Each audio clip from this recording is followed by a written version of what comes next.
Hey, it's KimiK, and today we have the breakdown of the episode 9 preview, and holy shit, it looks like it's going to be one of those either mainly or entire episode dedicated to just one part of the storyline, which could be Jon's storyline, because we got nothing else from anything in that preview. It was just Davos, Melisandre, Jon, Sansa, and maybe a little bit of Ramsay. So from episode 8, we can see that a lot of the storylines that were taking up screen time are now closing off into their conclusions and moving on to the next phase. With the conclusion of Riverrun and Blackbush and all that storyline moving on, and it's going to settle down, and then Jaime will head back to this next phase. Cersei and her storyline has a date which is set, so it has to be like a time span that we have to see visibly throughout the show and the season, so we know that time has passed, and that will probably just have nothing in it, really. Maybe one or two Cersei scenes in episode 10 before it happens, but that's why I don't think that will be in episode 9. So with all these things closing up, it gives us so much time and so much potential to have pretty much the bulk of the episode focus on the north. I do think they're going to leave us like hanging with that whole Marine storyline and not really address that next episode. So we may have, like we had in season 4, where episode 9 was an entire episode dedicated on just the northern story. So with that, we'll go into the breakdown. Battles have been won against greater odds. I've fought beyond the wall against worse than Ramsay, but you don't know him. So we can see that we're still getting that conflict between Sansa and Jon that we had in the previous episodes. Now Sansa's played her hand. She sent that letter to Littlefinger and asked for his support, right? So she's kind of have to stall Jon Snow. She doesn't have to keep him from fully going into this battle 100%. She just has to stall him to the point where he won't come in before the armies of the Vale arrive. And that's what she's trying to do here, try to stop him, lag him go between houses until Littlefinger and his armies can arrive to assist them. But I don't think it's going to work that well, because Jon is dead set of doing what he wants to do, because he's a dead man, right? He pretty much died, and he thought that his quest, his life, and everything was over. So he's kind of rushing to end it again. He's just willing to go out there, finish it. He gave up the first time when he died, and now he's being forced into a situation where he has to try again. But he has no true motivation to follow through with it and actually win. He just wants to do it, get it done, and have it over with.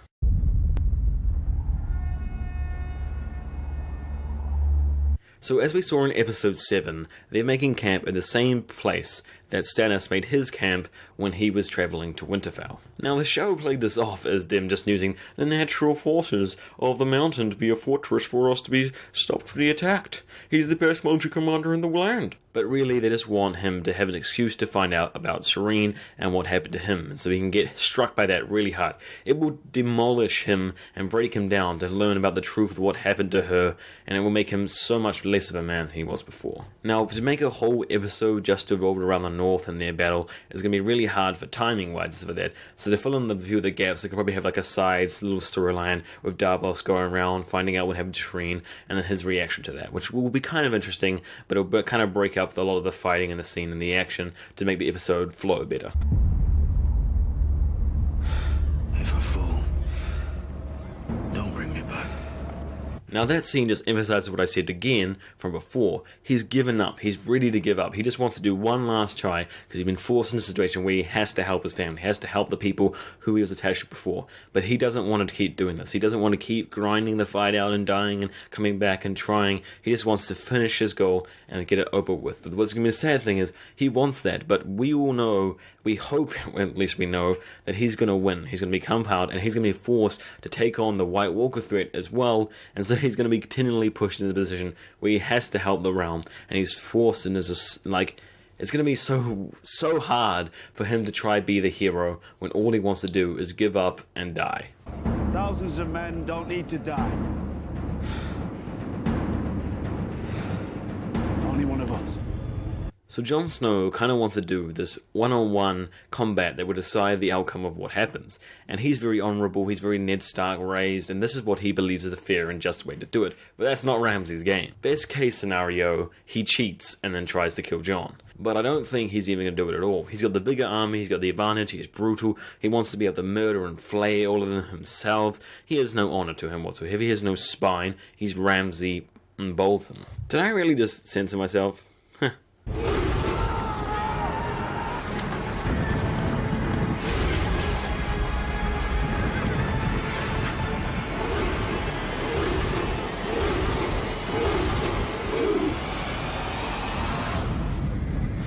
they really don't seem to be winning. Now, straight away, we can see that Ramsay's army is more organized, more well-equipped, better fighters, and way larger, and they're prepared to fight. It's going to be a mosh pit of death and destruction and just violence. Absolutely the best situation for Ramsay, not the best for the North, the people in the fight. Now, it's so clear that all this foreshadowing we got, this whole build-up, is going to come to a point where the fight happens, the Boltons are winning, that they're bringing them back, and then the Vale army comes and sweeps. But I really hope it's not that simple. I want Jon Snow to win, I want Sansa to be the winners, but I just hope they don't simplify it way too much. Littlefinger is this devious and evil, kind of manipulative, scheming person. He has to have a clear advantage. Okay, saving the house, helping out his friends, that's great, but I feel like he needs to have this grand plan. When we didn't have the Arya theories play out, when we didn't have all this awesome stuff that could have happened, this brilliant writing that could have happened, instead we just got plain, boring, flatline storyline, which is interesting enough, but we could predict it from a mile away, and it was like so simple and unimaginative. I want something awesome. I want a twist. It makes me want to go, yes, that's great. Now, as I said, I really like your guys' amazing theories and opinions on what should happen. If there was a twist to this fight, something that wouldn't go exactly how we think it's going to go, with the Boltons almost winning and then the Vale army sweeping in for the save the day, what would your twist be? What would your little scheme, what would your little thing that you believe would make the story so much more interesting be? Or do you like it just how it is? And that brings us to the sponsor of the day. Guess what it is? It's a surprise, boys. Hey, I don't think that's quite... Audible is a great, awesome audiobook service that allows you to be able to get a free audiobook of your choice. You can do the Game of Thrones audiobook, any audiobook you want from over 18,000 titles. I've read the entire Game of Thrones series off of there once. I've also read the books myself as well, but the audiobooks series is a really good way to be able to catch up and reread on things that you may have forgot, because it's simple, it's easy, and it has a great narrator. So if you go to audibletrial.com/king, then you can get a free audiobook of your choice and a 30-day free trial to their amazing service. Also, for every single person that signs up, another face will be added to the haul. Thanks for watching this video. It's been an incredible ride throughout this amazing season, and I can't be more hyped for episode 9 and 10, and there will be a preview breakdown for episode 10, so you want to subscribe to make sure you see that. There'll be reviews and all some other shit I've been doing, the Game of Thrones videos, we'll have a whole season recap at the end, some brilliant top moments, and a whole bunch of other awesome shit coming your way, endless content for ages, so make sure you subscribe. Just do it. Just